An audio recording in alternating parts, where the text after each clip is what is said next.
메밀국수 한 그릇이면 되겠느냐? 네 목숨값이 고작 그것이더냐? 새벽녘 시아버지의 손에 머리채를 잡힌 며느리가 마당에 끌려 나왔습니다. 부엌 가공이에는 아직 불이 꺼지지 않았고 대문 밖에는 며느리가 몰래 국수를 말아준 거지 청년이 서 있던 자리만 남아 있었지요.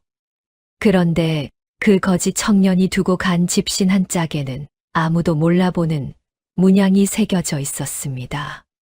과연 집신에는 어떤 문양이 새겨져 있었을까요? 오늘도 야단 보따리를 찾아주셔서 감사합니다. 이야기가 지속될 수 있게 구독과 좋아요로 응원 부탁드립니다. 그럼 보따리 속 옛날 이야기 지금 바로 시작합니다. 옛날 옛적 충청도 청풍고을에 옥이라는 며느리가 살고 있었습니다. 청풍고을이라 하면 금강줄기가 굽이치는 물 맑은 곳이었지요. 산이 높고 들이 좁아 논농사보다는 밭농사가 많았고 메밀이며 감자며 산나물로 겨우 입에 풀칠하는 집이 태반이었습니다. 고을 어귀에는 100년 묵은 느티나무가 한 그루 서 있었는데 마을 사람들은 그 나무 아래 모여 앉아 세상 돌아가는 이야기를 나누곤 했지요. 오기네 집은 그 느티나무에서 두 구비를 돌아가면 나오는 작은 기와집이었습니다. 기와라고 해봐야 반은 깨지고 반은 이끼가 낀 초라한 지붕이었지요.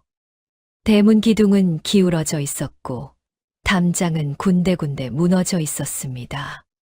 한때는 번듯했을 양반가가 세월과 가난 앞에 허물어지는 중이었지요.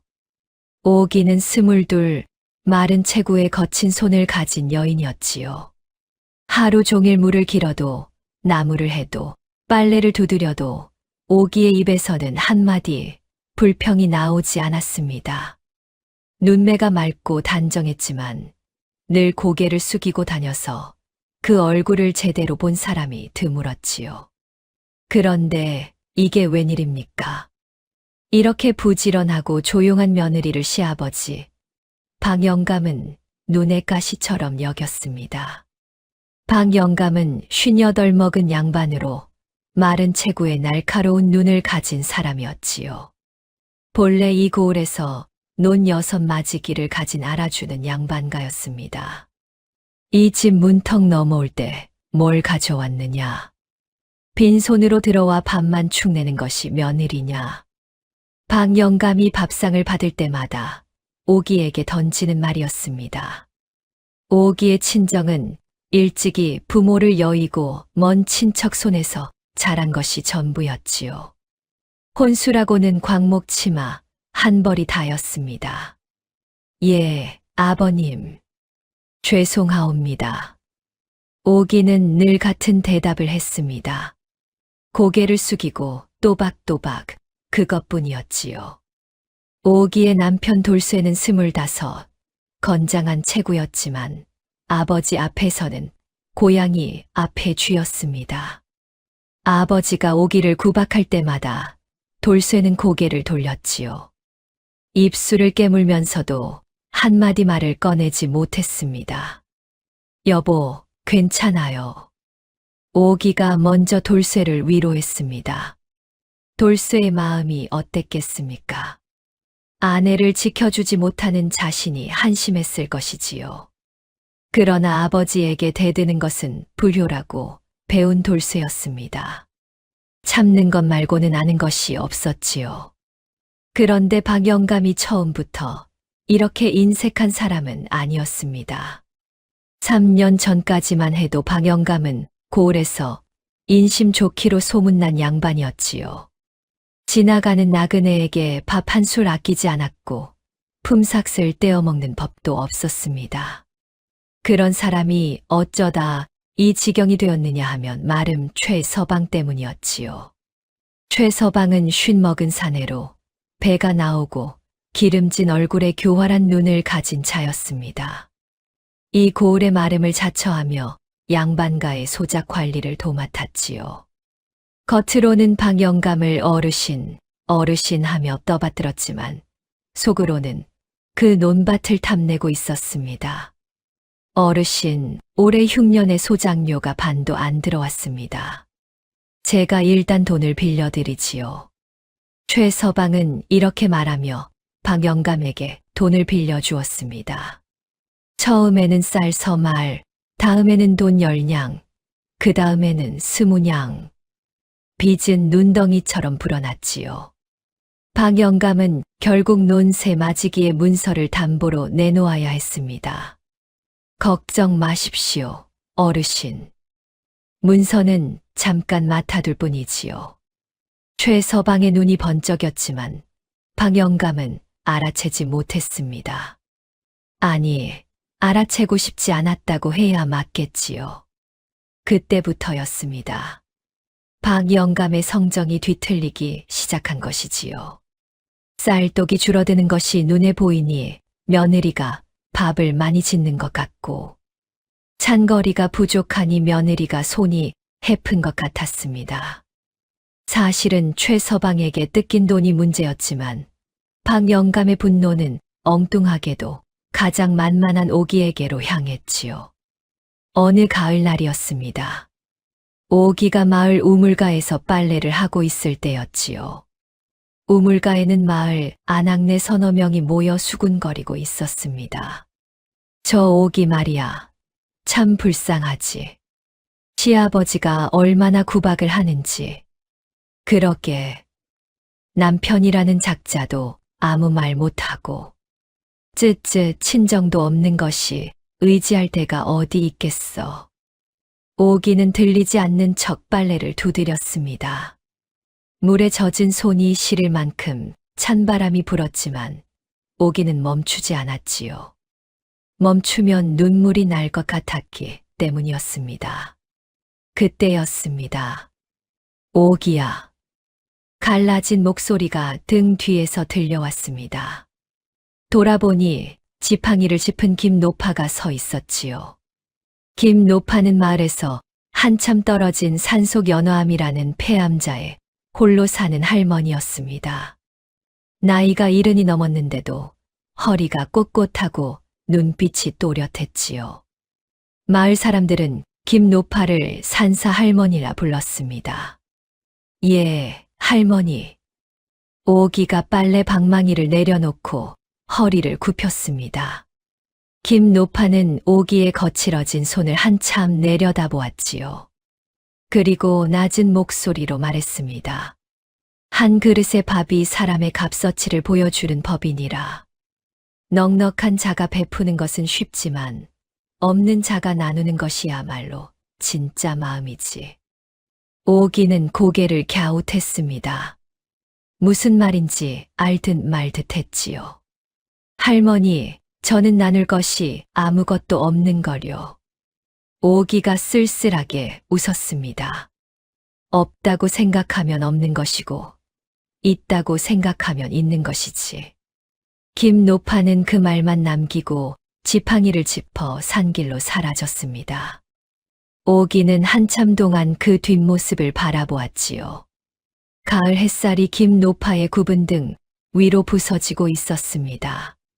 그 말이 무슨 뜻인지 오기는 아직 알지 못했습니다. 그러나 그 말을 떠올리게 될 날이 머지않아 찾아올 줄은 꿈에도 몰랐지요.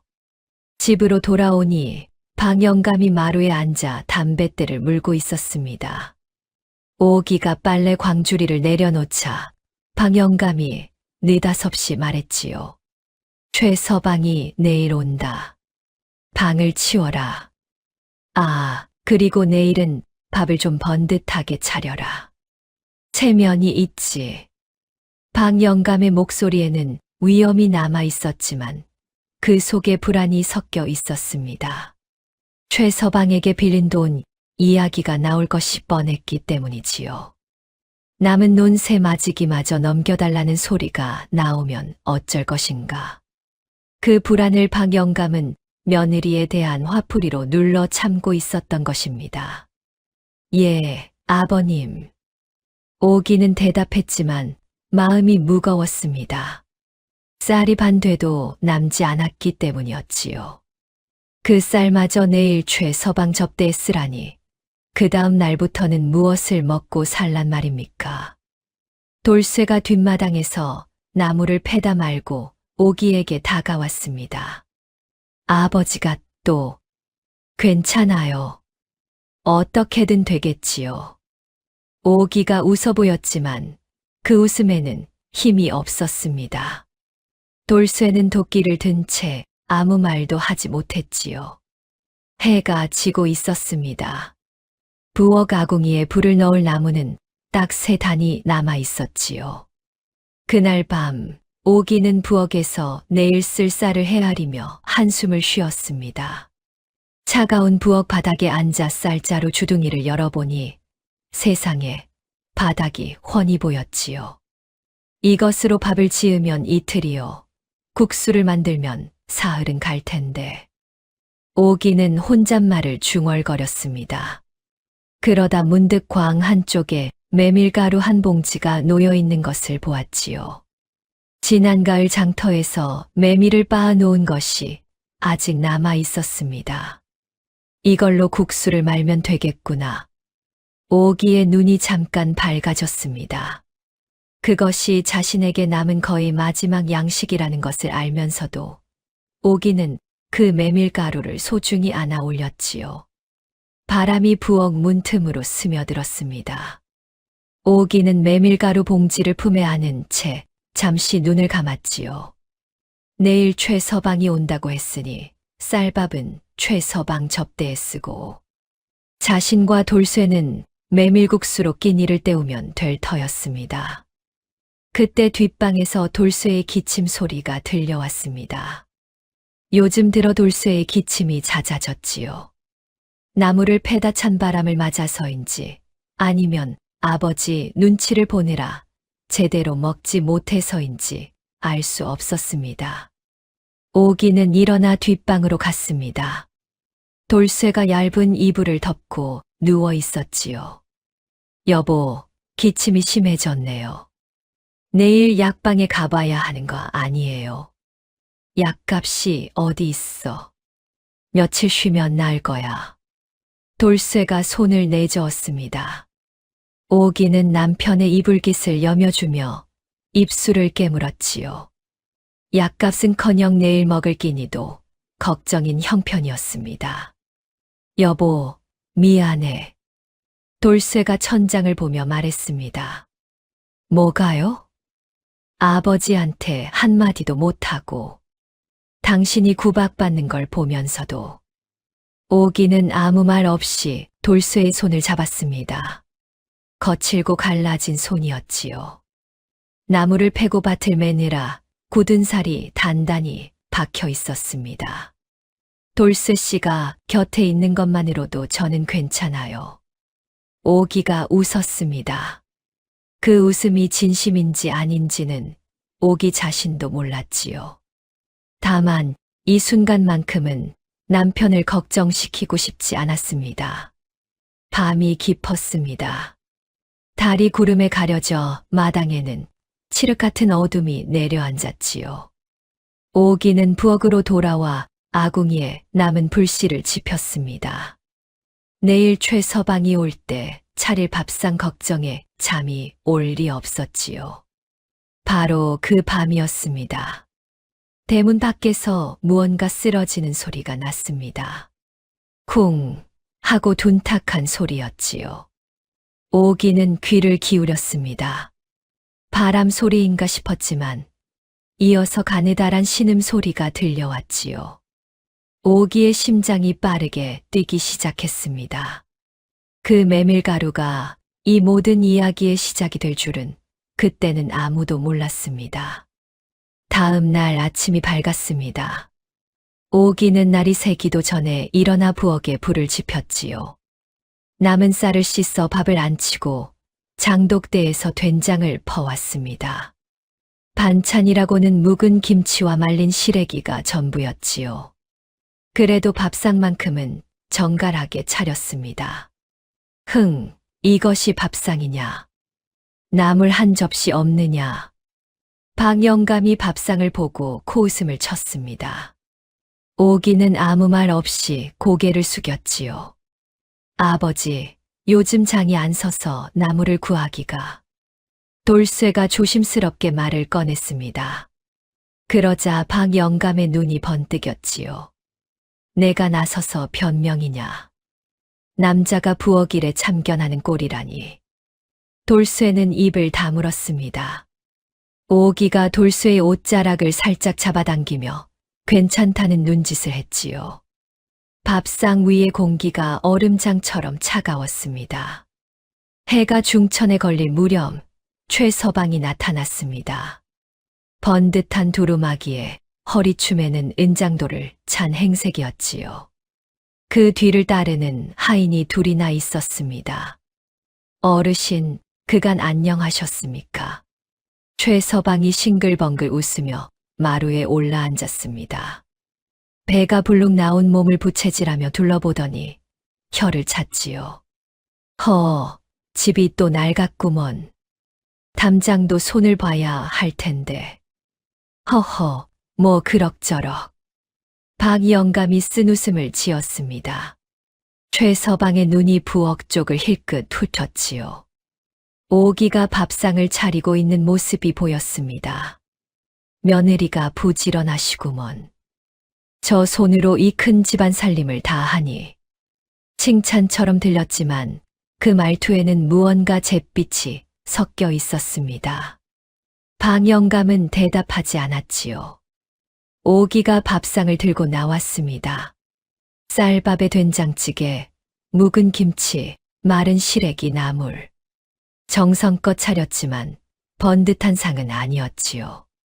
이거 참 어르신 댁에서 이런 밥상을 받게 될 줄은. 최서방이 혀를 차며 젓가락을 들었습니다. 박영감의 얼굴이 붉어졌지요. 오기는 고개를 숙인 채 물러났습니다. 밥상을 물린 뒤 최서방이 본론을 꺼냈습니다. 어르신, 사실 오늘 온 것은 다름이 아니라 빚 이야기 때문입니다. 박영감의 얼굴이 하얗게 질렸지요. 지난번 빌려드린 20냥에 이자가 붙어서 35냥이 되었습니다. 논세 맞이기 담보로는 모자라게 되었지요. 35냥이라니 이자가 어찌 그리. 시세가 그런 걸 어찌합니까? 제가 봐드리는 것도 어르신이시니까 가능한 것이지요. 최서방이 부채를 탁 접으며 말했습니다. 논세 맞이기 위해 이 집 문서까지 담보로 잡아주시면 이자를 좀 깎아드리겠습니다. 어르신을 위해서 하는 말이지요. 박영감의 손이 떨렸습니다. 이 집마저 담보로 잡히면 정말로 알거지가 되는 것이었지요. 그러나 35냥을 당장 갚을 길이 없었습니다. 생각할 시간을 주시오. 박영감이 간신히 말했습니다. 최서방은 느긋하게 웃으며 자리에서 일어났지요. 열흘만 기다리겠습니다. 열흘 안에 답을 주십시오. 최서방이 돌아간 뒤 박영감은 마루에 앉아 한참을 꼼짝 않았습니다. 돌쇠가 조심스럽게 다가갔지요. 아버지, 최서방 말은 너무 가혹합니다. 이자가 그렇게 불어날 리가. 닥쳐라. 박영감이 소리를 질렀습니다. 돌쇠가 움찔했지요. 내 놈이 뭘 안다고. 가장이 된 지 3년이 되도록 돈 한 푼 벌어온 적이 있느냐. 그 무능한 것이 아비한테 잔소리냐. 돌쇠는 주먹을 쥐었다 폈습니다. 입술을 깨물었지만 더 이상 말을 잇지 못했지요. 박영감의 말이 틀린 것이 아니었기 때문이었습니다. 돌쇠는 힘은 세었지만 장사 수완도 글 재주도 없었지요. 오기는 부엌에서 그 소리를 다 듣고 있었습니다. 그날 저녁 오기는 설거지를 하며 마당 너머 하늘을 올려다보았습니다. 별이 총총했지요. 찬바람이 젖은 손을 스쳤습니다. 어머니, 아버지. 오기가 하늘을 보며 속으로 불렀습니다. 7살의 부모를 여의고 먼 친척집에서 구박받으며 자란 옥이었지요. 돌쇠에게 시집 온 것은 19대였습니다. 돌쇠가 유일하게 자신을 사람 대접해 주는 남자였기에 감사했지요. 그런데 시집살이는 친척집 생활과 다를 것이 없었습니다. 아니, 더 심했지요. 친척집에서는 일이라도 하면 밥은 주었습니다. 여기서는 일을 해도 구박이었지요. 누가 이런 팔자를 부러워하겠습니까? 그래도 오기는 버텼습니다. 돌쇠가 있었기 때문이었지요. 말은 못해도, 막지는 못해도, 밤이면 조용히 오기의 손을 잡아주는 그 손이 있었기에 오기는 이 집을 떠나지 않았습니다. 그 무렵 마을에는 이상한 소문이 돌고 있었습니다. 한양에서 높으신 분이 몰래 지방을 돌아다닌다는 이야기였지요. 한양에서 암행어사가 내려왔대. 암행어사가 아니라 그보다 더 높은 분이래. 에이, 그런 분이 이 시골까지 올 리가 있나. 느티나무 아래 모인 마을 사람들이 수군거렸습니다. 아무도 진짜라고 믿지 않았지요. 이런 두매산골까지 높으신 분이 찾아올 이유가 없었기 때문이었습니다. 그런데 이 소문을 듣고 유독 표정이 굳어진 사람이 하나 있었습니다. 최서방이었지요. 최서방은 단순히 방영감의 논밭만 노리는 것이 아니었습니다. 고을 관아의 이방과 손을 잡고 소장료를 이중으로 거둬들이고 있었지요. 관아에 올리는 세금 장부를 조작해서 차액을 둘이서 나눠 먹는 짓을 3년째 하고 있었습니다. 이방, 혹시 정말로 한양에서 누가 내려온 것은 아니겠지. 최서방이 관아 이방을 불러 물었습니다. 허허, 걱정 마십시오. 가명에 아는 사람이 있는데 아무런 공문도 내려오지 않았다 합니다. 이방이 손을 내저었지요. 그래도 만일을 위해 장부를 한 번 더 정리해 두시오. 최서방의 눈이 가늘어졌습니다. 위로는 관아와 결탁하고 아래로는 양반가의 재산을 삼키는 것이 최서방의 수법이었지요. 방영감은 그 여러 먹잇감 중 하나에 불과했습니다. 이미 이웃마을의 양반과 둘을 같은 수법으로 거덜낸 전과가 있었지요. 하지만 그 소문은 사실이었습니다. 바로 그 무렵 청풍고을로 향하는 고갯길을 두 사내가 걷고 있었지요. 한 사내는 20살쯤 되어 보이는 청년이었습니다. 수척한 몸에 해진 누더기를 걸쳤지만 이목구비가 수려하고 눈빛이 맑았지요. 때에 절어 더러웠지만 어딘가 보통 거지와는 다른 기품이 감돌았습니다. 저하, 이 행색으로 얼마나 더 다니실 작정이십니까? 뒤따르는 사내가 한숨을 쉬었습니다.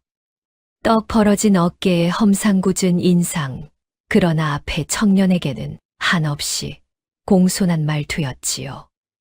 낡은 갓에 평민 행색을 하고 있었지만 걸음거리며 눈빛이 예사 사람이 아니었습니다. 장내관, 목소리를 낮추시오. 청년이 나지막하게 말했습니다. 이곳 백성들이 어떻게 사는지 직접 보지 않으면 알 수 없소. 보고서에는 모두 태평하다 적혀 있으니.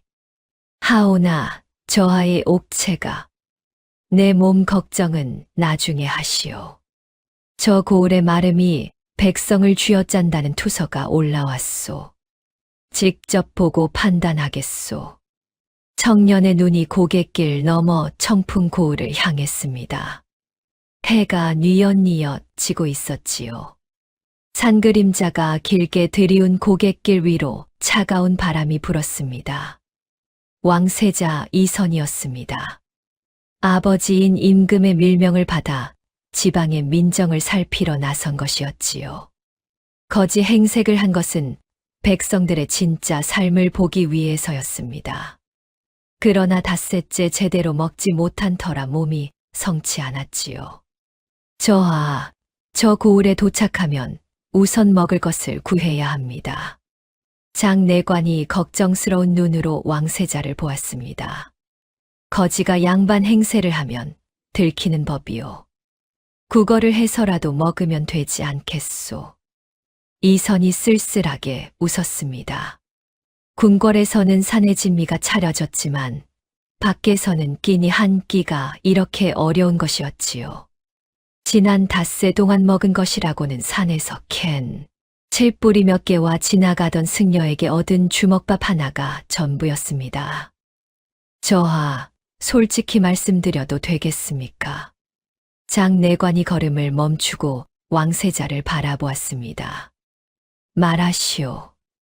아무리 민정을 살피신다 해도 이렇게까지 고생하실 필요가 있겠습니까? 관아의 신분을 밝히시면 한 시진 안에 밥상이 차려질 것을. 그 밥상이 백성의 밥상이요? 이선이 조용히 물었습니다. 장내관이 입을 다물었지요. 관아가 내 앞에 차리는 밥상과 백성이 실제로 먹는 밥상은 같지 않소.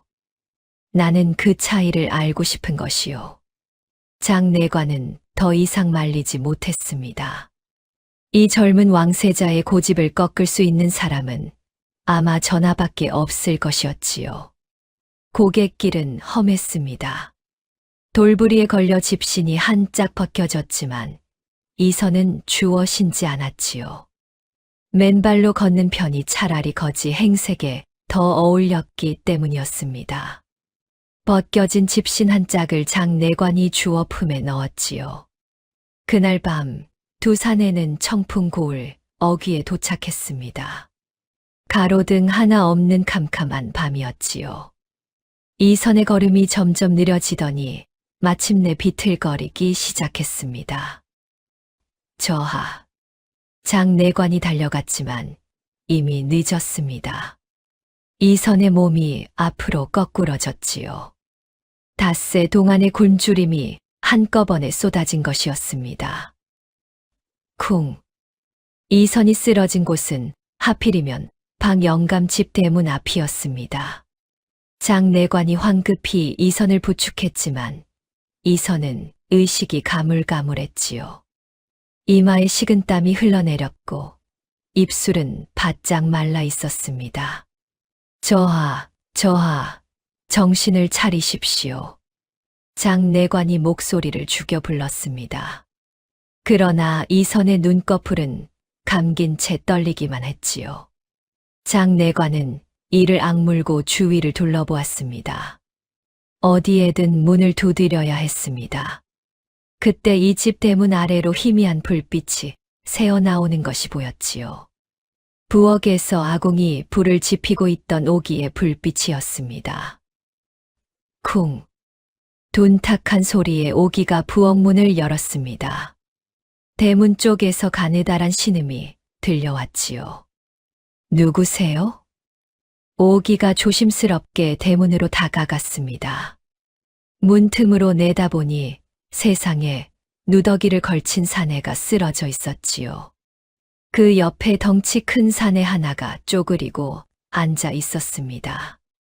여보시오, 이 사람이 굶어 쓰러졌소. 물 한 모금만 주시오. 장내관이 다급하게 말했습니다. 오기는 망설였지요.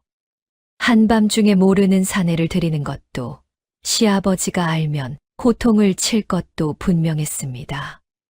그러나 쓰러진 청년의 얼굴을 본 순간 오기의 마음이 흔들렸지요. 때에 절고 수척했지만 어딘가 자신과 닮은 눈이었습니다. 세상에 기댈 곳 없는 사람의 눈. 배고픔과 외로움이 함께 깃든 눈이었지요. 잠깐만요. 오기가 안으로 뛰어 들어갔습니다. 부엌으로 가서 물을 떠오는 것은 순식간이었지요. 그러나 물만으로는 안 되었습니다. 이 사람은 굶어서 쓰러진 것이었지요. 오기의 눈이 광 한쪽의 메밀가루 봉지를 향했습니다. 내일 자신과 돌쇠가 먹으려고 아껴둔 마지막 양식이었지요. 이것을 쓰면 내일 먹을 것이 없었습니다. 오기의 손이 잠깐 멈추었지요. 그런데 이게 웬일입니까? 오기의 귀에 낮에 김노파가 했던 말이 어렴풋이 스쳐 지나갔습니다. 없는 자가 나누는 것이야말로 진짜 마음이지. 오기는 그 말을 떠올린 것도 아니었지요. 그저 손이 먼저 움직였습니다. 메밀가루를 반죽하고 얇게 밀어 칼로 썰었습니다. 아궁이에 솥을 올리고 물을 끓였지요. 간장을 넣고 파를 송송 썰어 넣었습니다.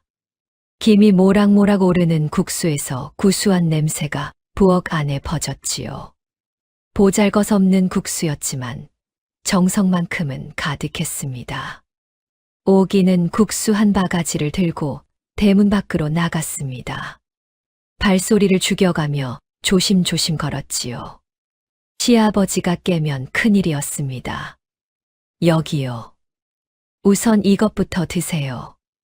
장내관이 국수 바가지를 받아 이선의 입에 대었지요. 따뜻한 국물이 입술을 적시자 이선이 천천히 눈을 떴습니다. 흐릿한 눈동자가 오기의 얼굴을 올려다보았지요. 고맙소. 이선이 간신히 말했습니다. 오기는 아무 말 없이 고개를 숙였지요. 이선은 떨리는 손으로 국수를 먹기 시작했습니다. 한 젓가락, 두 젓가락. 따뜻한 국물이 목을 타고 내려가자 몸에 기운이 돌기 시작했지요. 궁궐에서 먹던 어떤 산의 진미보다도 이 한 그릇의 메밀국수가 맛있었습니다. 배고픔에 지친 몸이 살아나는 것이 느껴졌지요. 장내관도 옆에서 국물을 한 모금 얻어 마시며 눈시울을 붉혔습니다. 닷새 만에 따뜻한 음식이었지요. 이 국수 참으로 맛있소. 이선이 고개를 들어 오기를 보았습니다. 달빛 아래 오기의 얼굴은 거칠고 초라했지만 그 눈빛만은 따뜻했지요. 별것 아닌 거려. 메밀가루밖에 없어서. 오기가 쑥스럽게 웃었습니다. 별것이 아니라니요. 이 한 그릇에 목숨을 건진 것인데. 이선이 진심으로 말했습니다. 장내관도 옆에서 고개를 숙여 감사를 표했지요. 그때였습니다. 이것이 무슨 짓이냐. 마루에서 박영감의 고함이 터졌습니다. 소란의 잠이 깬 것이었지요. 박영감이 맨발로 마당으로 뛰어나왔습니다. 헝클어진 상투의 잠옷바람이었지만 눈에는 불이 켜져 있었지요. 한밤중에 거지를 들였어. 우리 쌀로 거지를 먹여. 박영감의 얼굴이 시뻘겋게 달아올랐습니다. 손가락이 오기를 향해 떨리며 뻗어졌지요. 아버님, 쌀이 아니라 메밀가루로. 메밀이면 메밀이 아깝지 않단 말이냐. 최서방에게 빚진 돈이 35냥인데 내가 거지한테 퍼주는 것이 보이느냐. 당장 저것을 치워라. 박영감이 오기의 손에서 바가지를 빼앗았습니다. 바가지가 마당 바닥에 떨어져 산산조각이 났지요. 남은 국수가 흘바닥 위로 쏟아졌습니다. 오기는 아무 말도 하지 못했습니다. 아버지, 사람이 쓰러져 있었으니까 그냥 못 본 척할 수는. 돌쇠가 뒷방에서 뛰어나왔습니다. 그러나 박영감의 눈이 불을 뿜었지요. 또 내가 나서느냐. 이 집에서 밥값도 못하는 주제에. 저는 아무것도 바라지 않습니다. 다만 사람이 굶어 죽게 생겼는데 그냥 지나칠 수가 없었을 뿐입니다. 오기가 고개를 숙인 채 또박또박 말했습니다. 그 목소리에는 떨림이 없었지요. 박영감의 눈이 번뜩였습니다. 내 목숨값이 고작 메밀국수 한 그릇이더냐. 이 집에서 당장 나가거라. 싸늘한 선고였습니다. 돌쇠가 아버지 앞에 무릎을 꿇었지요. 아버지, 제발 오기를 내쫓지 마십시오. 내 놈이 그렇게 며느리 편을 들 테냐? 좋다. 그렇다면 너도 함께 나가거라. 돌쇠의 얼굴이 하얗게 질렸습니다. 오기가 돌쇠의 소매를 잡아당겼지요. 돌쇠 씨, 괜찮아요. 아버님 곁에 계세요. 오기야, 저는 갈 곳을 찾을 수 있어요. 돌쇠 씨까지 나가면 아버님은 혼자 되잖아요. 오기의 눈에 눈물이 그렁그렁 맺혔지만 흘러내리지는 않았습니다. 장내관이 이선을 부축해 일으켰지요. 이선은 이 광경을 처음부터 끝까지 지켜보고 있었습니다. 그 맑은 눈에 복잡한 감정이 스쳐 지나갔지요. 미안하오. 우리 때문에. 이선이 오기에게 말하려 했지만 오기는 고개를 저었습니다. 아니에요. 어서 가세요. 몸이 다 낫지 않았으니 조심하세요. 오기가 담담하게 말했습니다. 이선은 한참을 오기를 바라보다가 장내관의 부축을 받아 어둠 속으로 사라졌지요. 그런데 이선이 쓰러졌던 자리에 무언가가 남아 있었습니다. 집신 한 짝이었지요. 장내관이 품에서 꺼내놓고 간 것이었습니다. 흙이 묻어 더러웠지만 오기가 흙을 털어내자 집신 바닥에 이상한 문양이 새겨져 있었지요. 구불구불한 선이 서로 엉켜 있었는데 그것이 무엇인지 오기는 알지 못했습니다. 용 문양이었습니다. 왕실에서만 쓰는 문양이었지요. 오기는 그 집신을 품에 넣었습니다. 왜인지 모르게 버리면 안 될 것 같았지요. 날이 밝았습니다. 오기는 광목 보자기에 옷까지 몇 벌과 빗 하나를 쌌지요. 가진 것이라고는 그것이 전부였습니다. 아, 그리고 품속에 집신 한 짝. 대문을 나서기 전 오기는 부엌에 마지막으로 들렀습니다. 3년 동안 밥을 짓고 국을 끓이던 부엌이었지요. 그 으름이 새까맣게 앉은 아궁이, 금이 간 솥뚜껑, 달아빠진 국자. 하나하나가 오기의 손때가 묻은 것들이었습니다. 오기는 아궁이 앞에 쪼그려 앉아 불씨를 살렸습니다. 마지막 나무 한 단을 넣었지요. 아침은 드셔야지. 누구에게 하는 말인지 몰라도 오기는 중얼거렸습니다. 남은 쌀로 죽을 쑤어 솥에 담아 놓았지요. 시아버지와 남편이 굶을 것이 걱정되어서였습니다. 대문을 나서는 오기의 등 뒤로 방 영감의 기침 소리가 들렸습니다. 돌쇠는 뒷마당 나무 뒤에 서서 오기를 바라보고 있었지요. 다가오지도 잡지도 못하면서 여보. 돌쇠가 겨우 한마디를 꺼냈습니다. 오기가 걸음을 멈추었지요. 꼭 찾으러 갈게. 좀만 기다려. 돌쇠의 목소리가 떨렸습니다. 오기는 고개를 끄덕였지만 돌아보지는 않았지요.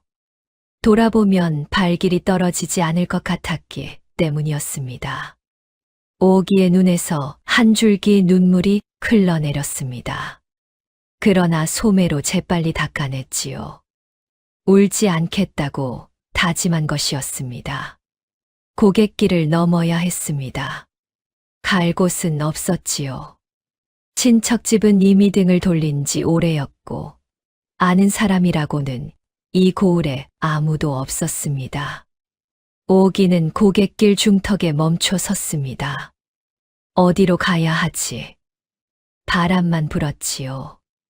아무도 대답해 주는 이가 없었습니다. 오기는 보자기를 내려놓고 바위에 주저앉았습니다. 손이 떨리고 있었지요. 추위 때문이 아니었습니다. 돌아가야 하나. 대문 앞에 엎드려 용서를 빌면 시아버지가 다시 들여줄까. 아니, 방 영감의 성정에 그럴 리가 없었지요. 설사 들여준다 해도 구박은 더 심해질 것이었습니다. 그렇다고 이대로 산에서 얼어 죽을 수도 없는 노릇이었지요. 오기야, 정신 차려. 오기가 자신에게 말했습니다. 뺨을 한 대 때렸지요. 얼얼한 통증에 정신이 돌아왔습니다. 7살의 부모를 잃고도 살았습니다. 친척집에서 종처럼 부려먹혀도 살았지요. 시집 와서 구박을 받아도 살았습니다. 이번에도 살 수 있었지요. 그때 문득 한 사람이 떠올랐습니다. 김노파. 산사 할머니. 연화암에 홀로 사는 그 할머니라면 하룻밤쯤은 재워줄지도 모른다는 생각이 들었지요.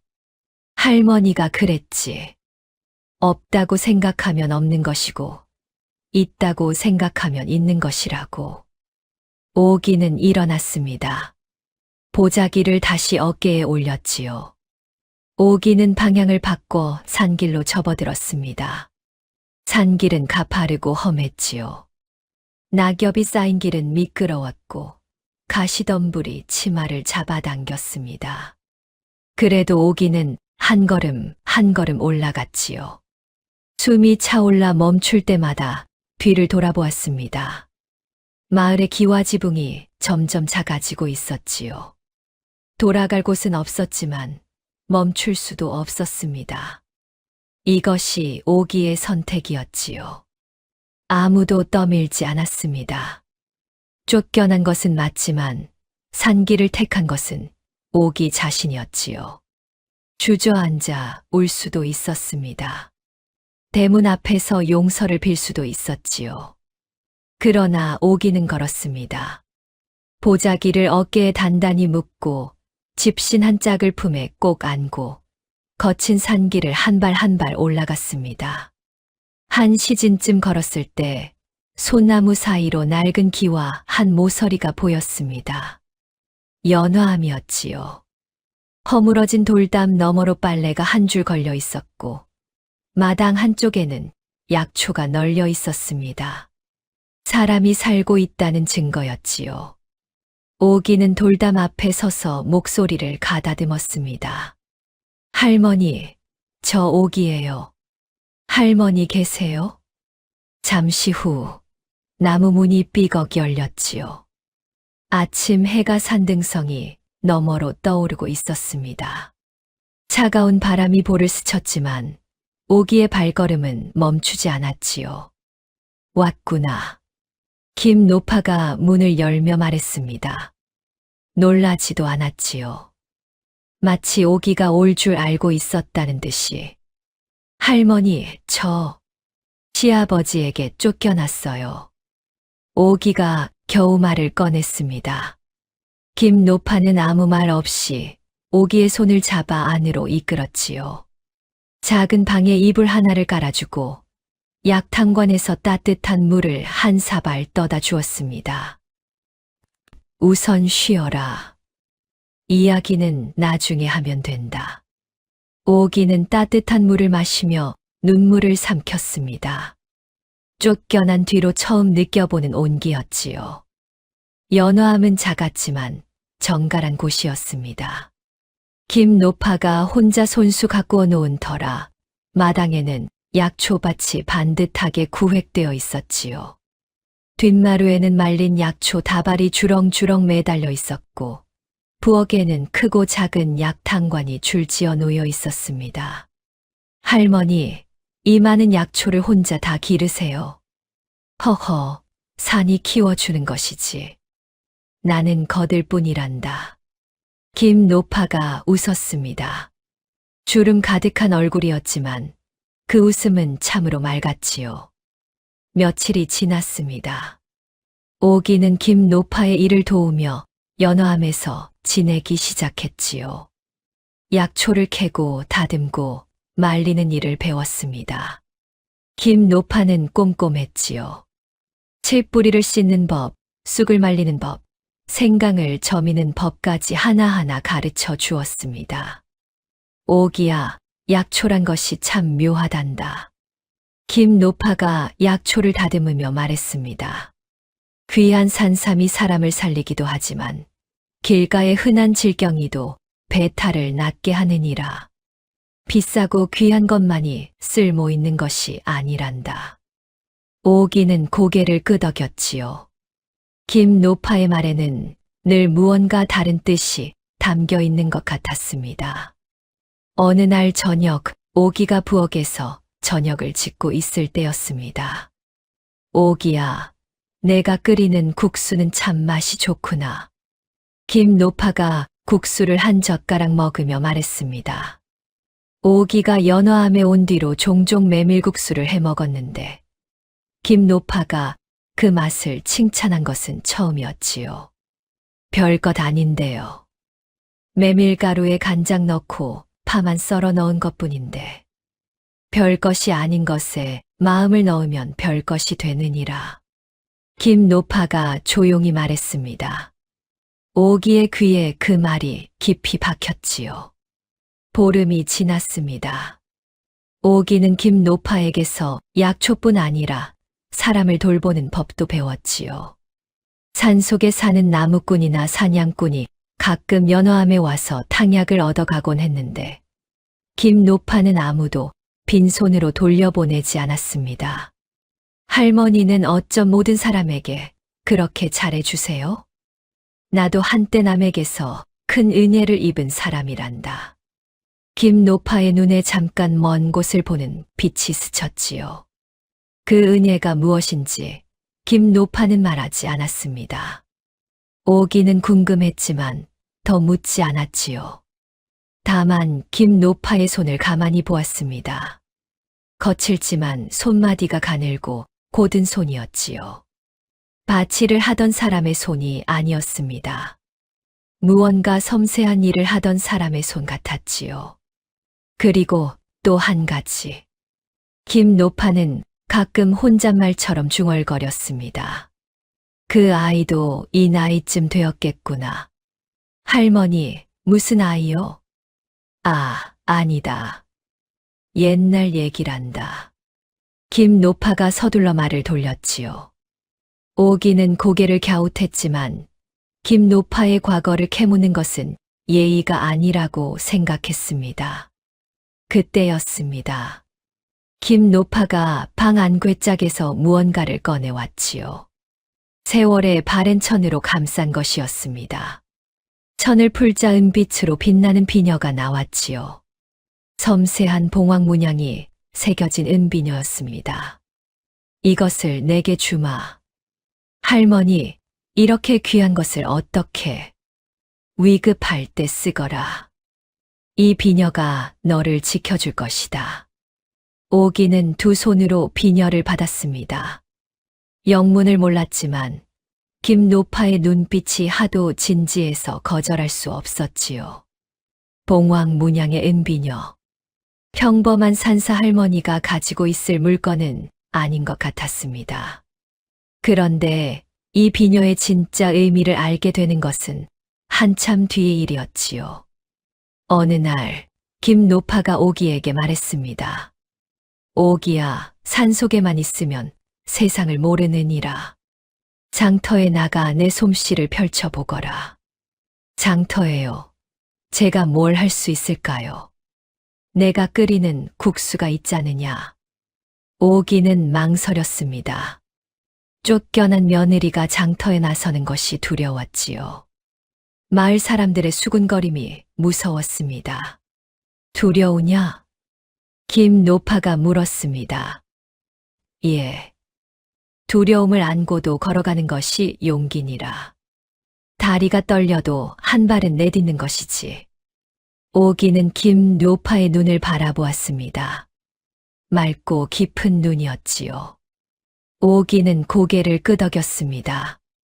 다음 장날 오기는 메밀가루 한 자루와 솥 하나를 지고 장터로 내려갔습니다. 장터 한 구석에 자리를 잡고 아궁이를 놓았지요. 메밀국수 한 그릇에 동전 2입. 싸디 싼 값이었습니다. 처음에는 아무도 거들떠보지 않았지요. 저게 뭐야? 쫓겨난 며느리가 국수를 판다고? 에이, 한심해서. 누가 저런 데서 사 먹겠어. 구경꾼들이 수군거렸습니다. 오기의 귀가 빨갛게 달아올랐지요. 그러나 오기는 자리를 뜨지 않았습니다. 그때 한 노인이 다가왔습니다. 허리가 굽고 지팡이를 짚은 할아버지였지요. 아가, 국수 한 그릇 주려무나. 오기가 국수를 말아 건넸습니다. 노인이 한 젓가락을 먹더니 눈이 동그래졌지요. 세상에, 이 맛이. 노인의 감탄에 주변 사람들이 고개를 돌렸습니다. 한 명이 호기심에 다가왔고 또 한 명이 따라왔지요. 나도 한 그릇. 저도요. 해가 저물 무렵 오기의 솥은 바닥이 보였습니다. 30 그릇이 넘게 팔렸지요. 동전 주머니가 제법 묵직해졌습니다. 아이고, 저 메밀국수 맛 한번 끝내준다. 쫓겨났든 말았든 솜씨는 보통이 아니야. 구경꾼들의 수군거림이 달라지기 시작했습니다. 처음에 비웃음이 놀라움으로, 놀라움이 인정으로 바뀌고 있었지요. 오기는 빈솥을 안고 연호함으로 돌아오며 처음으로 환하게 웃었습니다. 다음 장날에도, 그 다음 장날에도 오기는 장터에 나갔지요. 소문은 빠르게 퍼졌습니다. 청풍 고을뿐 아니라 이웃 마을에서도 오기의 메밀국수를 먹으러 사람들이 찾아왔지요. 저 국수 장사하는 아낙 말이야. 산사 할머니한테서 배운 비법이 있대. 에이, 비법이 어딨어. 그냥 정성이 남다른 거지. 그런데 장사만 잘 된 것이 아니었습니다. 어느 장날이었지요. 주막 앞을 지나가던 오기의 귀에 아이의 울음소리가 들려왔습니다. 주막 안으로 들어가 보니 대여섯 살 먹은 사내 아이가 배를 움켜쥐고 바닥에 뒹굴고 있었지요. 아이의 어머니가 울면서 주막 주인에게 매달리고 있었습니다. 제발 의원을 불러주세요.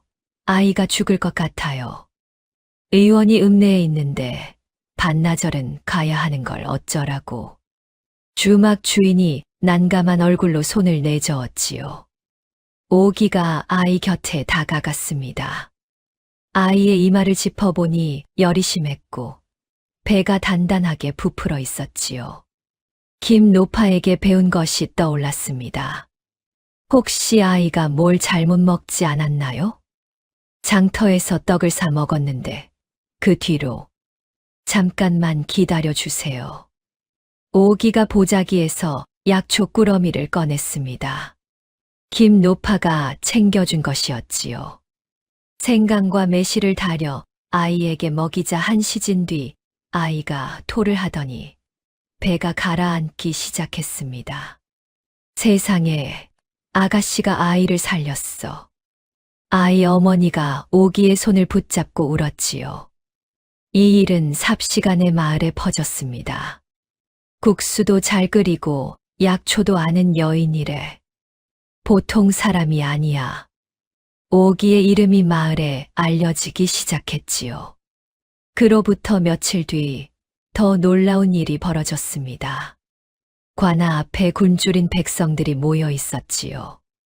그해 가뭄이 심해서 소작농들은 먹을 것이 바닥난 상태였습니다.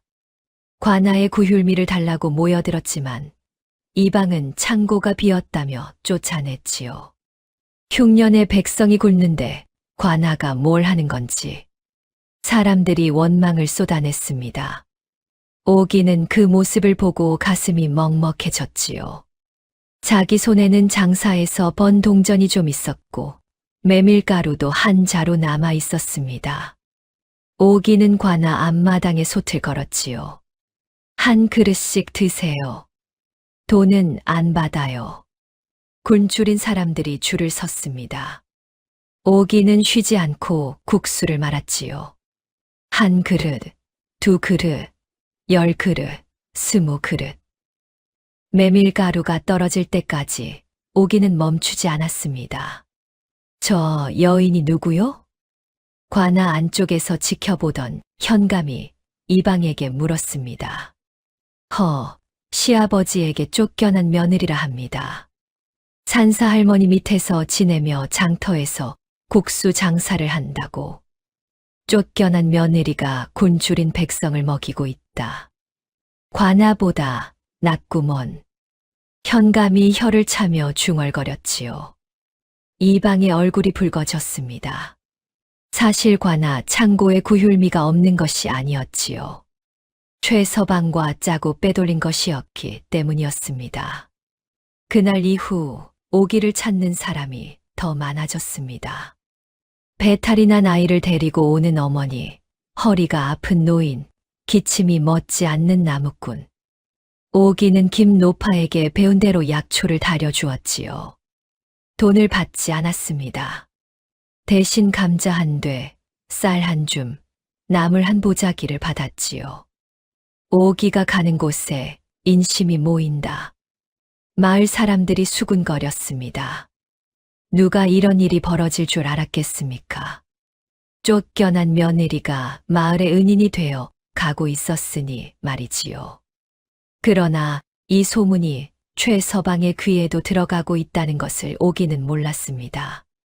한편 오기가 장터에서 국수를 팔고 마을 사람들을 돌보는 동안 박영감 집에서는 사정이 점점 나빠지고 있었습니다. 오기가 떠나고 나니 밥을 지을 사람이 없었지요. 돌쇠가 서툴게 밥을 해봤지만 타거나 서리끼 일수였습니다. 빨래는 쌓이고 마당은 지저분해졌지요. 박영감은 그제야 며느리의 빈자리를 느꼈지만 입으로는 절대 인정하지 않았습니다. 없으면 없는 대로 사는 거지. 천한 것 하나 없다고 달라질 게 뭐가 있느냐. 박영감이 코웃음을 쳤지요. 그러나 밤마다 기침이 심해지고 얼굴이 누렇게 떠가는 것은 어쩔 수 없었습니다. 설상가상으로 최서방이 열흘 기한을 걸어둔 빚 독촉이 다가오고 있었지요. 아버지, 최서방한테 좀 더 말미를 달라고 하면 안 될까요? 돌쇠가 조심스럽게 물었습니다. 말미를 달라고. 내 놈이 돈을 벌어와야 말미고 뭐고 할 것 아니냐. 입만 살아가지고. 박영감이 쏘아붙였지요. 돌쇠는 또 고개를 숙였습니다. 사실 돌쇠도 가만히 있었던 것은 아니었습니다. 이웃집 농사일을 거들어 품삯을 받아왔지요. 그러나 하루 품삯이 동전선원입. 35냥에는 턱없이 부족했습니다. 돌쇠는 몰래 장터에 나가 오기를 찾았습니다. 멀찍이 서서 오기가 국수를 끓이는 모습을 바라보았지요. 다가가고 싶었지만 차마 발이 떨어지지 않았습니다. 돌쇠 씨, 오기가 먼저 알아보았습니다. 돌쇠가 움찔하며 고개를 숙였지요. 미안해. 아무것도 해준 게 없어서. 돌쇠 씨, 아버님은 잘 계세요? 응. 근데 기침이 좀. 이거 가져가세요. 오기가 보자기에서 약초 꾸러미를 꺼냈습니다. 생강에 대추, 감초를 섞어 놓은 것이었지요. 김노파에게 배운 기침약 재료였습니다. 이걸 다려서 아버님께 드려요. 하루 3번, 식후에요. 돌쇠의 눈시울이 붉어졌습니다. 너는 쫓아낸 시아버지 약까지 챙기냐. 시아버지이잖아요. 아무리 그래도. 오기가 담담하게 말했습니다. 돌쇠는 약초 꾸러미를 꼭 쥐고 돌아갔지요. 등이 떨리고 있었습니다. 그 모습을 장터 건너편에서 지켜보는 눈이 있었습니다. 최서방의 하인이었지요. 그 무렵 오기에 국수 장사는 날로 번창하고 있었습니다. 장날이면 줄이 장터 끝까지 늘어섰지요. 어느 장날에는 이웃 고을에서 양반 나으리가 일부러 찾아온 적도 있었습니다. 가마를 타고 왔지요. 이 고을에 메밀국수 잘 끓이는 여인이 있다고 들었소. 한 그릇 주시오.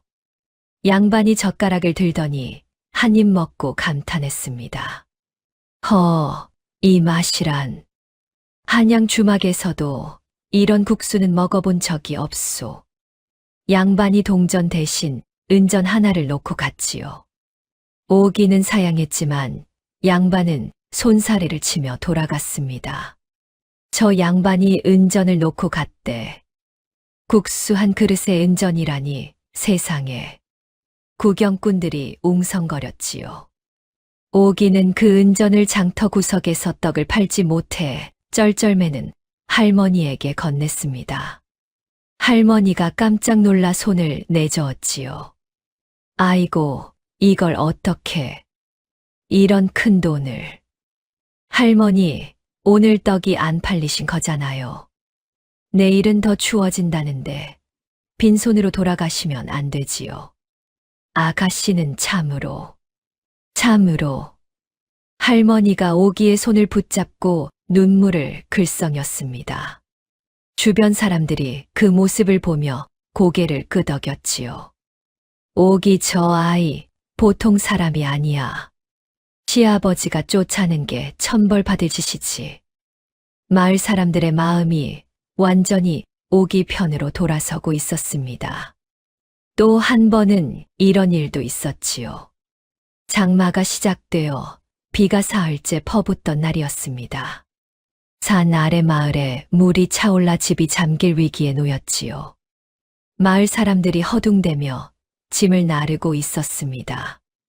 오기는 연화함에서 내려와 사람들을 도왔지요. 물에 잠긴 집에서 아이들을 업어 나르고 높은 곳으로 피난하는 노인들에게 따뜻한 국수를 끓여 나눠 주었습니다. 오기야, 이쪽에 사람이 갇혀 있어. 누군가 소리쳤습니다. 개울이 불어나 건너편 오두막에 할아버지 한 분이 고립되어 있었지요. 물살이 새서 아무도 건너가지 못하고 있었습니다. 오기가 치마를 걷어 올리고 물속으로 들어갔습니다. 위험해. 나오란 말이야. 사람들이 말렸지만 오기는 멈추지 않았지요. 허리까지 차오르는 물을 헤치며 건너편에 도착한 오기는 할아버지를 업고 돌아왔습니다. 물살에 휩쓸려 3번이나 넘어졌지만 할아버지를 놓지 않았지요. 마을 사람들이 함성을 질렀습니다. 오기가 할아버지를 살렸다. 그날 이후 오기의 이름은 청풍고을을 넘어 이웃 마을까지 퍼졌지요. 그 무렵 먼 곳에서는 또 다른 일이 벌어지고 있었습니다. 왕세자 이선은 그날 밤 오기에게 메밀국수를 얻어먹은 뒤 장내관과 함께 이웃 고을로 이동해 민정을 살피고 있었지요. 그러나 그 메밀국수의 맛이 잊히지 않았습니다. 궁궐에서 어선방 상공이 차려주는 갖은 반찬보다 칠흑 같은 밤에 낯선 여인이 건네준 그 소박한 국수 한 그릇이 더 또렷했지요. 장내관. 예, 저하. 그 여인을 찾을 수 있겠소. 이선이 나지막하게 말했습니다. 장내관이 고개를 들었지요. 청풍고을의 여인 말씀이옵니까? 그렇소. 굶어 죽을 뻔한 나를 살린 은인이요. 이름도 모르고 얼굴도 어렴풋한데. 이선이 잠시 말을 멈추었습니다. 그 국수의 맛만은 또렷하오. 메밀향의 간장, 그리고 파. 단순했지만 세상에 그보다 따뜻한 것은 없었소. 장내관이 조용히 대답했습니다. 저하, 청풍고을로 돌아가시면 그 여인의 행방을 수소문하겠사옵니다. 고맙소. 은혜를 갚지 못하면 내 마음이 편치 않을 것이요. 이선의 눈이 창밖을 향했습니다. 밤하늘에 별이 총총했지요. 그런데 이선이 오기를 찾으려는 이유는 단순한 은혜의 갚음만이 아니었습니다. 그 밤 목격한 광경 때문이었지요. 시아버지에게 쫓겨나면서도 한마디 원망 없이 사람이 굶어 죽게 생겼는데 그냥 지나칠 수가 없었다. 고 말한 오기의 모습이 이선의 가슴에 깊이 박혀 있었습니다. 백성 중에 저런 사람이 있구나. 가진 것 없이도 나누는 사람. 이선은 그것이 자신이 찾아 헤매던 답인 것 같았지요. 한편 장내관은 은밀히 사람을 보내 청풍 고을의 소식을 탐문하기 시작했습니다. 그리고 놀라운 소식이 들려왔지요. 저하 청풍 고을 장터에서 메밀국수를 파는 여인이 있다 합니다. 시아버지에게 쫓겨난 며느리로 산사 할머니 밑에서 지내며 굶주린 백성들에게 국수를 나눠주고 아픈 사람을 돌본다 하옵니다. 이선의 눈이 빛났습니다. 틀림없소. 그 여인이요. 더 놀라운 것이 있사옵니다. 그 고을의 마름이 백성의 재산을 삼키고 관아와 결탁하여 세금을 빼돌리고 있다는 첩보가 들어왔사옵니다. 이선의 표정이 단단하게 굳었지요.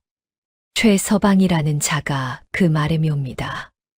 그 마름이 바로 그 여인의 시아버지, 재산도 노리고 있다는 말이오? 그러하옵니다. 이선이 자리에서 일어났습니다. 장내관, 암행어사 마패를 준비하시오. 청풍 고을로 돌아간다. 장내관이 허리를 숙였지요. 이것이 가짜 승리였습니다. 오기는 장터에서 사람들의 인정을 얻고 왕세자는 오기를 찾아 나서고 모든 것이 잘 풀려가는 것처럼 보였지요. 오기도 스스로 이렇게 생각했습니다. 시아버지에게 쫓겨났지만 결국 자기 힘으로 살 길을 찾았다고. 김노파의 가르침대로 없는 것에서 있는 것을 만들어냈다고. 이대로만 가면 언젠가 돌쇠와도 다시 함께 살 수 있을 것이라고. 연화암으로 돌아가는 산길에서 오기는 콧노래까지 불렀습니다. 보름달이 환하게 비추는 밤이었지요. 할머니, 오늘 장사가 잘 되었어요. 메밀가루 2자루는 더 살 수 있겠어요. 그래, 잘했구나. 김노파가 웃었지만 그 눈에는 어딘가 걱정이 서려 있었지요. 오기는 그것을 알아채지 못했습니다. 오기야. 예, 할머니. 좋은 일에는 반드시 시기하는 자가 따르는 법이니라. 너를 시기하는 자가 누구인지 잊지 마라. 오기는 고개를 끄덕였지만 마음 깊이 새기지는 않았지요. 지금 이 순간이 너무 좋았기 때문이었습니다. 그러나 이것은 폭풍 전의 고요였습니다. 최서방의 귀에 2가지 소식이 동시에 들어갔기 때문이었지요. 하나, 쫓겨난 며느리 오기가 장터에서 인심을 얻고 있다는 것. 둘, 한양에서 누군가가 청풍고을을 향해 오고 있다는 것. 최서방은 이를 악물었습니다. 건방진 것. 쫓겨난 주제에 잘난 척을 하고 있어. 최서방의 눈이 독사처럼 가늘어졌지요. 최서방은 하인에게서 오기의 행적을 낱낱이 보고받았습니다. 장터에서 국수를 팔아 인심을 얻은 것, 아픈 아이를 살린 것, 관아 앞에서 굶주린 백성에게 국수를 나눠준 것, 물에 빠진 노인을 구한 것. 하나하나 들을수록 최서방의 이마에 핏줄이 솟았지요. 저것이 돌아와서 박영감 편에 서면 골치 아프게 된다. 박영감 집과 땅을 먹기 전에 저것부터 처리해야 해. 어떻게 하시겠습니까? 하인이 물었습니다. 우선 그 멍청한 남편부터 손을 보자. 남편을 쥐면 며느리는 저절로 무너지는 법이지. 최서방이 부채를 탁 접으며 음흉하게 웃었습니다. 하인이 고개를 끄덕이며 사라졌지요. 어둠이 내려앉고 있었습니다. 최서방의 기와집 처마 끝에서 까마귀 한 마리가 울었지요. 무언가 불길한 일이 다가오고 있었습니다. 최서방의 역습은 치밀했습니다. 첫 번째 수는 돌쇠를 노리는 것이었지요. 어느 날 밤 최서방이 돌쇠를 불러냈습니다. 주막 구석진 자리에 마주 앉았지요. 돌쇠야, 내 아버지 빚이 35냥이라는 것은 알고 있겠지. 돌쇠가 고개를 끄덕였습니다. 최서방이 술잔을 기울이며 느긋하게 말했지요. 그 빚을 없애줄 수도 있어. 돌쇠의 눈이 커졌습니다. 정말입니까? 조건이 하나 있지. 내 아내, 오기 말이야. 그 여인과 인연을 끊어라. 네, 그게 무슨. 생각해 봐라. 쫓겨난 며느리가 장터에서 설쳐대면 내 아버지 체면이 어떻게 되겠느냐. 온 동네가 수군거리고 있어. 내 아버지가 며느리 하나 다스리지 못하는 무능한 늙은이라고. 이혼장을 써서 인연을 끊으면 빚은 내가 탕감해 주마. 돌쇠의 주먹이 떨렸습니다. 오기는 잘못한 게 없습니다. 잘못이 없어. 시아버지 말을 안 듣고 거지에게 양식을 퍼준 게 잘못이 아니고 뭐냐. 내가 이혼장을 써왔으니 여기 수결만 찍으면 돼. 최서방이 품에서 이혼장을 꺼내 탁자 위에 놓았습니다. 돌쇠의 눈앞이 캄캄해졌지요. 못합니다. 돌쇠가 고개를 저었습니다. 못해. 그럼 좋아. 열흘 안에 35냥을 갚아라. 못 갚으면 내 아버지 집과 땅을 다 가져가겠다. 내 아버지가 길바닥에 나앉아도 내 알바 아니야. 최서방이 자리에서 일어났습니다. 돌쇠는 굳은 얼굴로 앉아 있었지요. 주먹 안에 손톱이 살을 파고들었습니다.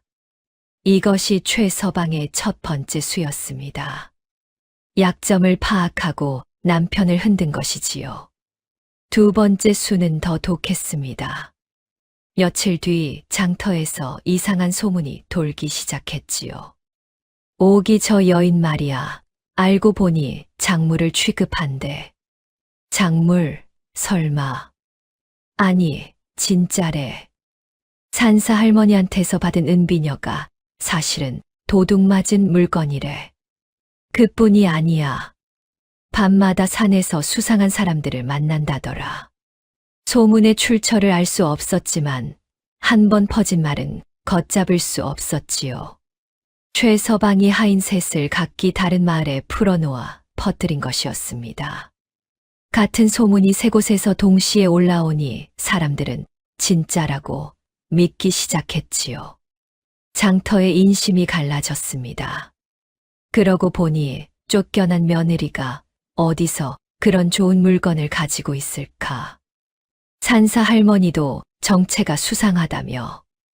아니야, 오기가 그런 사람일 리 없어. 글쎄, 사람 속을 어떻게 알아? 장터에서 국수를 사 먹는 사람이 절반으로 줄었습니다. 어제까지 웃으며 국수를 받아가던 사람들이 고개를 돌렸지요. 오기는 가슴이 칼로 베이는 것 같았습니다. 오기의 귀에도 소문이 들어왔습니다. 오기의 마음이 어땠겠습니까? 억울하고 또 억울했지요. 그러나 소문에 일일이 대꾸하는 것은 오히려 사태를 키울 뿐이었습니다. 할머니, 사람들이 이상한 소문을 퍼뜨리고 있어요. 오기가 김노파에게 말했습니다. 김노파의 얼굴에 어두운 그림자가 드리웠지요. 최서방의 짓이구나. 김노파가 조용히 말했습니다. 그 목소리에는 분노가 아닌 슬픔이 묻어 있었지요. 소문은 소문일 뿐이다. 진실은 시간이 밝혀주느니라. 그러나 시간이 흐르기 전에 더 큰 화가 올 수도 있단다. 조심하거라. 오기는 김노파의 말이 예언처럼 들렸지만 무엇을 조심해야 하는지 알 수 없었지요. 그러나 세 번째 수는 소문 따위와는 차원이 달랐습니다. 최서방은 관아 이방과 머리를 맞대고 위조 차용증을 만들었지요. 박 영감이 최서방에게 50냥을 빌렸다는 내용이었습니다. 실제로는 20냥도 안 되는 돈이 50냥으로 둔갑한 것이지요. 이 차용증이면 박영감 집과 논밭 전부를 빼앗을 수 있겠지. 넉넉하고도 남습니다. 이방이 머리를 조아렸습니다. 그리고 하나 더. 오기를 도적으로 고발하시오. 도적이요. 무슨 죄목으로? 산사 할머니에게 받은 은비녀. 그것이 3년 전 가명에서 도난당한 물건이라고 올리면 돼. 하오나 증거가. 증거는 내가 만들지. 자네는 문서만 올리면 되네. 최서방의 입가에 차가운 미소가 번졌습니다. 이방은 눈을 내리깔았지만 거절하지 못했지요. 이미 너무 깊이 들어온 터였습니다. 그로부터 사흘 뒤 관하에서 포졸셋이 장터로 달려왔습니다. 옥이라는 여인은 어디 있느냐? 장터가 술렁였지요. 오기가 국수를 끓이다 말고 고개를 들었습니다. 제가 오기입니다. 너를 도적 혐의로 체포한다. 가명 도난 물품을 소지한 죄다. 도적이라뇨? 무슨 말씀이신지. 포졸이 오기의 팔을 비틀었습니다. 오기의 품에서 은비녀가 떨어졌지요. 집신 한 짝도 함께 바닥에 굴러 떨어졌습니다. 이것이 바로 증거물이다. 끌고 가라. 잠깐만요. 이것은 도둑 맞은 물건이 아닙니다. 산사 할머니에게 받은. 오기가 소리쳤지만 포졸은 듣지 않았지요. 변명은 관하에서 하시오. 오기가 포승줄에 묶여 끌려갔습니다. 장터 사람들이 멍하니 바라보았지요. 오기가 도적이라니 말도 안 돼. 그러게 누가 저런 착한 사람을 도적이라고. 하지만 은비녀가 나왔잖아. 증거가 있는 걸. 그래도 믿기 어렵다. 수군거림은 있었지만 관아에 맞서 나서는 사람은 아무도 없었지요. 관아의 힘이 두려웠기 때문이었습니다. 오기가 끌려가는 소문은 삽시간에 마을에 퍼졌습니다. 박영감의 귀에도 들어갔지요. 뭐, 그것이 도적으로 잡혀갔다고? 박영감이 멈칫했습니다. 당연히 통쾌해야 할 소식이었지요. 그런데 이상하게도 마음 한구석이 불편했습니다.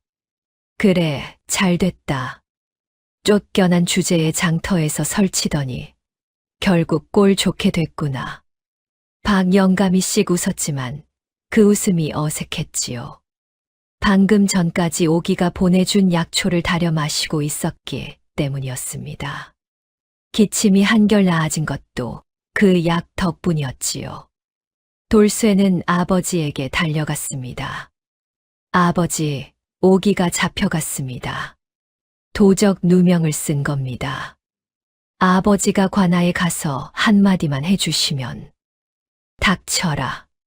쫓아낸 며느리가 무슨 상관이냐. 아버지. 돌쇠가 처음으로 목소리를 높였습니다. 박영감이 놀라 돌쇠를 바라보았지요. 오기는 쫓겨난 뒤에도 아버지 약을 챙겨 보냈습니다. 아버지 기침이 난 것도 오기 덕입니다. 그런 사람이 도적일 리가 없지 않습니까? 박영감의 얼굴이 굳어졌습니다. 입술이 달싹거렸지만 말이 나오지 않았지요. 내가 관아에 가서 뭘 한단 말이냐. 가봤자 소용없어. 박영감이 고개를 돌렸습니다. 돌쇠는 이를 악물고 관아로 달려갔지요. 오기는 관아 옥에 갇혔습니다. 차가운 돌바닥에 앉아 무릎을 끌어안았지요. 은비녀도 집신 한 짝도 모두 압수당했습니다. 오기에게 남은 것이라고는 아무것도 없었지요. 그때 옥사 밖에서 익숙한 목소리가 들려왔습니다. 오기야. 돌쇠였습니다. 옥사 창살 사이로 돌쇠의 얼굴이 보였지요. 눈이 벌겋게 충혈되어 있었습니다. 돌쇠 씨, 여기 오면 안 돼요. 돌아가요. 내가 최서방한테 이혼장을 쓰면 너를 풀어준다고 했어. 오기의 눈이 커졌습니다. 이혼장이라니? 오기야, 미안해. 내가 이혼장에 수결을 찍으면 안 돼요. 오기가 단호하게 말했습니다. 돌쇠 씨, 최서방 말을 들으면 안 돼요. 저 사람은 이혼장을 받아도 저를 풀어주지 않을 거예요. 아버님 재산을 빼앗으려는 거예요. 돌쇠의 얼굴이 일그러졌습니다.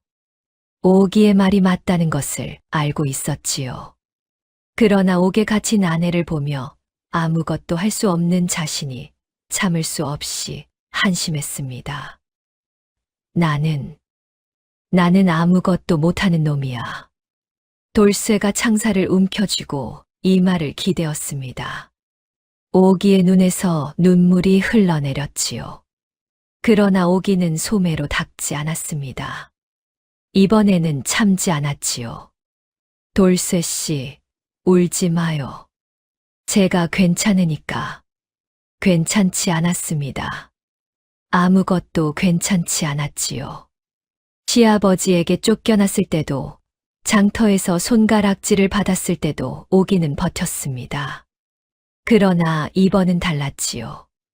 도적 누명을 쓰고 옥에 갇히고 품속의 집신과 은비녀마저 빼앗겼습니다. 김노파가 준 은비녀, 이선이 두고 간 집신, 오기에게 남은 마지막 희망이 사라진 것이었지요.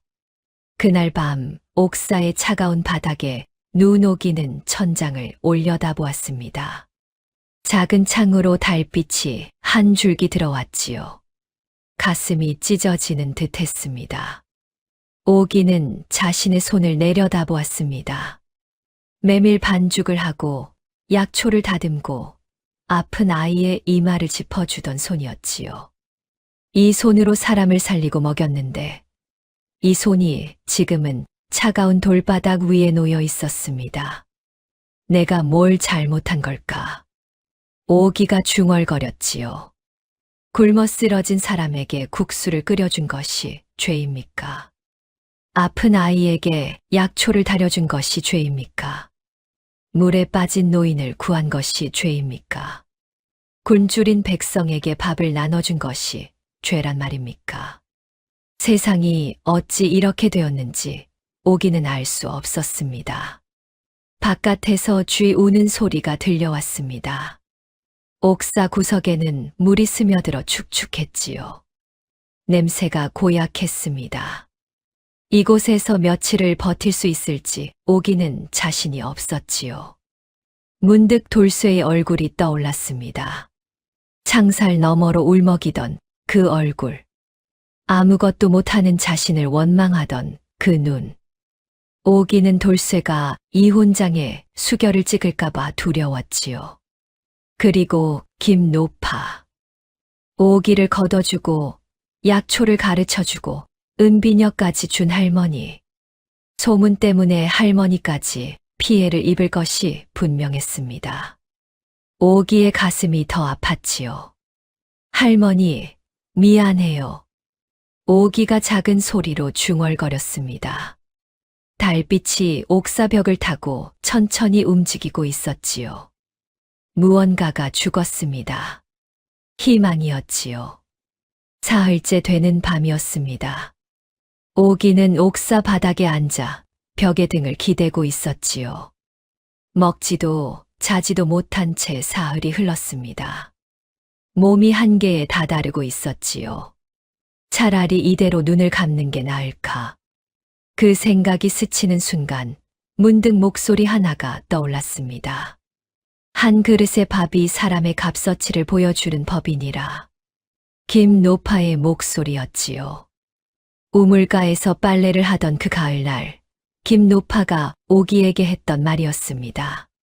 넉넉한 자가 베푸는 것은 쉽지만 없는 자가 나누는 것이야말로 진짜 마음이지. 오기의 눈에 눈물이 고였습니다. 나는 진짜 마음으로 한 것이었지요. 거지 청년에게 국수를 끓여준 것도, 아픈 아이를 살린 것도, 굶주린 백성에게 밥을 나눠준 것도 모두 진짜 마음이었습니다. 그 마음이 틀리지 않았다면 이대로 포기할 수는 없었지요. 없다고 생각하면 없는 것이고, 있다고 생각하면 있는 것이지. 오기가 눈물을 닦으며 일어났습니다. 주저앉아 있을 때가 아니었지요. 바로 그 시각 산속 연어암에서는 김노파가 움직이고 있었습니다. 오기가 잡혀갔다는 소식은 김노파의 귀에도 들어왔지요. 김노파는 괴짜 깊숙이 넣어둔 낡은 보자기를 꺼냈습니다. 보자기 안에는 오래된 폐물 하나와 바랜 문서가 들어 있었지요. 김노파는 지팡이를 짚고 산을 내려갔습니다. 나이 70이 넘은 노구였지만 발걸음에 망설임이 없었지요. 가야 할 곳을 정확히 알고 있었습니다. 김노파가 찾아간 곳은 고을 어귀 주막이었지요.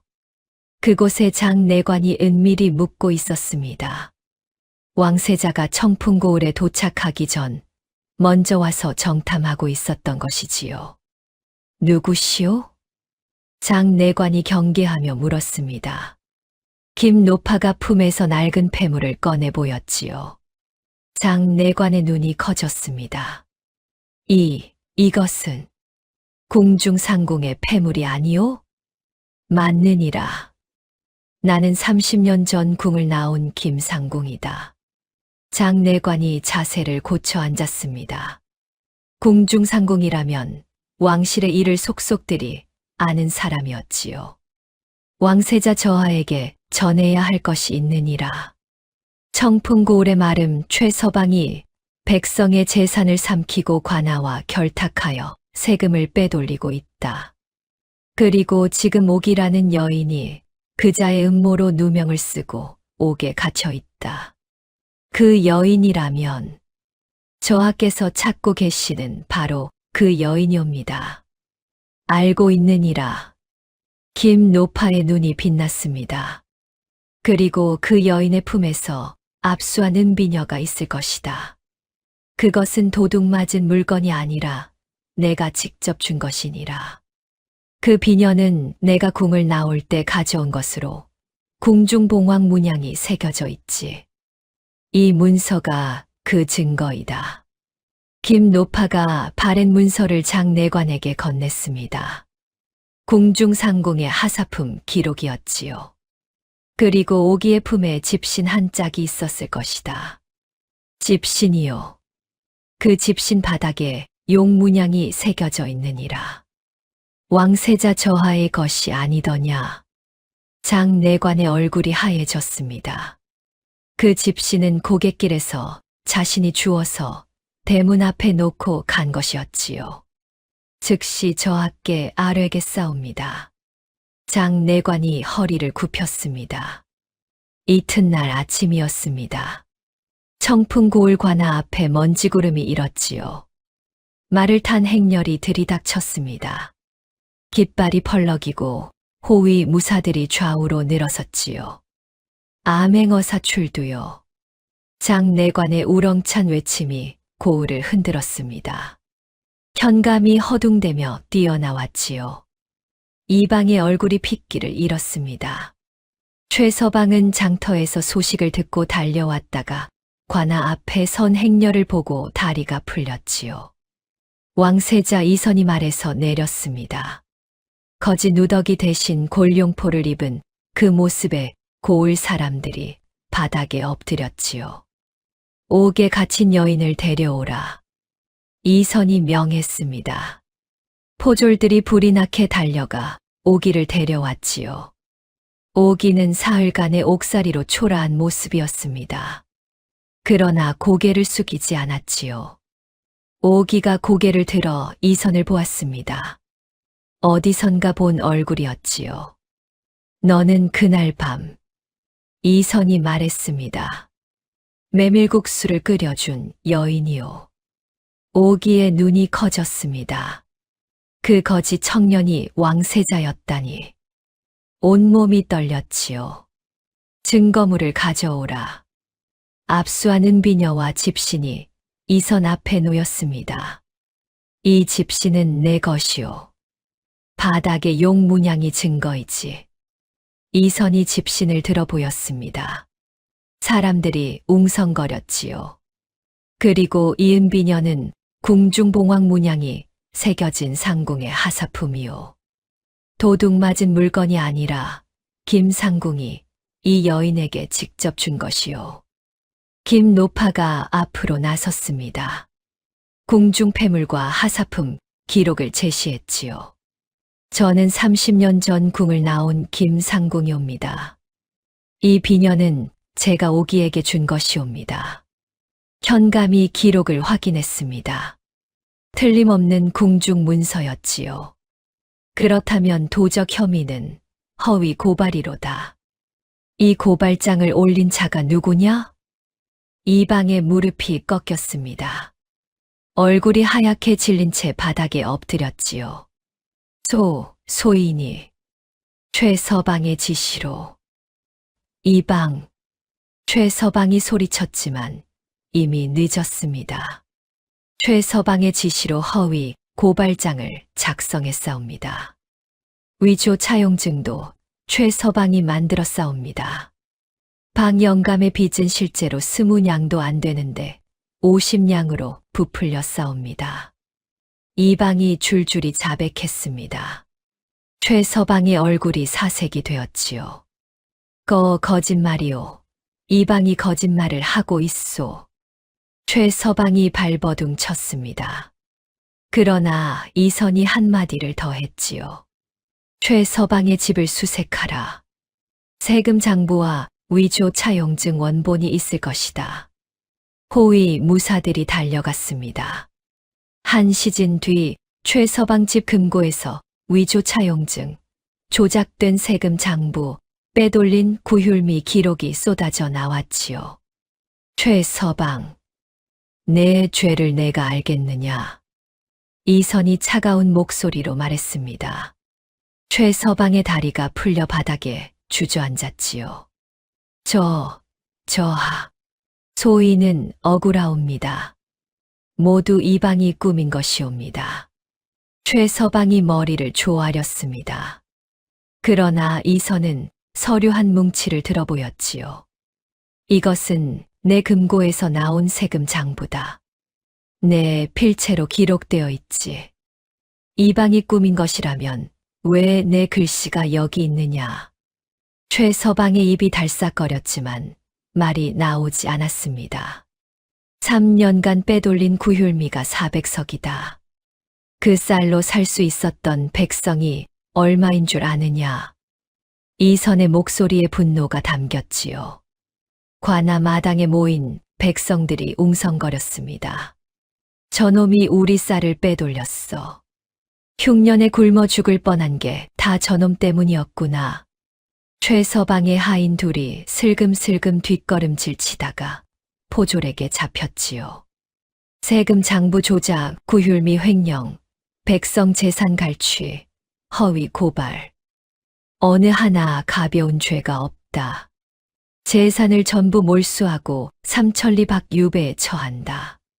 최서방이 포승줄에 묶여 끌려갔습니다. 번듯하던 두루마기가 흙먼지에 더럽혀졌지요. 은장도는 이미 빼앗겼습니다. 배가 나오고 기름지던 얼굴이 한순간에 쪼그라든 것 같았지요. 이방도 같은 죄다. 파직하고 귀양 보내라. 이방이 끌려 나갔습니다. 고개를 들지 못한 채 바닥을 보며 나갔지요. 박영감의 논문서 원본을 돌려주라. 위조 빚은 전부 무효다. 박영감이 대청마루 아래 엎드려 울었습니다. 논세마지기가 돌아온 것이지요. 이선이 오기에게 다가갔습니다. 그 밤 그대의 국수가 내 목숨을 살렸소. 그리고 그대의 마음이 이 고우를 살렸소. 오기는 고개를 숙인 채 대답했습니다. 저는 당연한 일을 했을 뿐이옵니다. 당연한 일을 하는 것이 가장 어려운 법이오. 이선이 선포했습니다. 오기에게 정열 부인의 칭호를 내리고 쌀 100석과 비단 10피를 하사한다. 그리고 이 고을의 의원을 파견하여 백성들을 돌보도록 하라. 고을 사람들이 함성을 질렀지요. 만세, 만세. 오기는 서 있었습니다. 비단 저고리도 정렬 부인의 칭호도 아직 실감이 나지 않았지요. 다만 품에 안겨 돌아온 집신 한 짝과 은비녀를 만지작거리며 조용히 눈물을 흘렸습니다. 돌쇠가 달려왔습니다. 군중 사이를 헤치고 오기 앞에 섰지요. 오기야, 돌쇠씨. 두 사람은 아무 말 없이 서로를 바라보았습니다. 돌쇠가 오기의 손을 잡았지요. 거칠고 갈라진 두 손이 맞닿았습니다. 이제는 놓지 않을게. 돌쇠가 말했습니다. 오기가 웃었지요. 방영감이 천천히 다가왔습니다. 굽은 등이 더 굽어진 것 같았지요. 오기 앞에 선 방영감은 한참을 말없이 서 있다가 이윽고 입을 열었습니다. 내게 할 말이 있다. 방영감의 목소리가 떨렸습니다. 그때 내가 보내준 약이 아니었으면 나는 이미 죽었을 것이다. 쫓아낸 시아버지에게 약을 보내는 며느리가 세상에 어디 있느냐. 방영감의 눈에 눈물이 맺혔지요. 미안하다. 이 못난 시아비를 용서해 다오. 오기가 방영감 앞에 무릎을 꿇었습니다. 아버님, 저는 원망한 적이 없습니다. 방영감이 오기의 손을 붙잡고 울었습니다. 돌쇠도 구경하던 마을 사람들도 눈시울을 붉혔지요. 세상에 맨발에 누더기를 걸치고 대문 밖으로 쫓겨나던 며느리가 정열 부인이 되어 돌아왔습니다. 기울어진 기와집은 수리되었고 빼앗길 뻔한 논밭은 되돌아왔지요. 시아버지의 기침은 나았고 남편의 어깨는 펴졌습니다. 이것이 한 그릇의 메밀국수가 만들어낸 기적이었지요. 사람의 값어치는 가진 것으로 정해지는 것이 아닙니다. 없는 것 속에서도 나눌 줄 아는 마음, 바로 그것이 사람의 진짜 값어치가 아니겠습니까? 다음 영상을 빠르게 만나보시려면 좋아요와 구독을 눌러주세요. 지금 화면에 나오는 더 재미있는 영상들도 함께 해주세요. 그럼 모두 행복한 하루 보내세요. 감사합니다.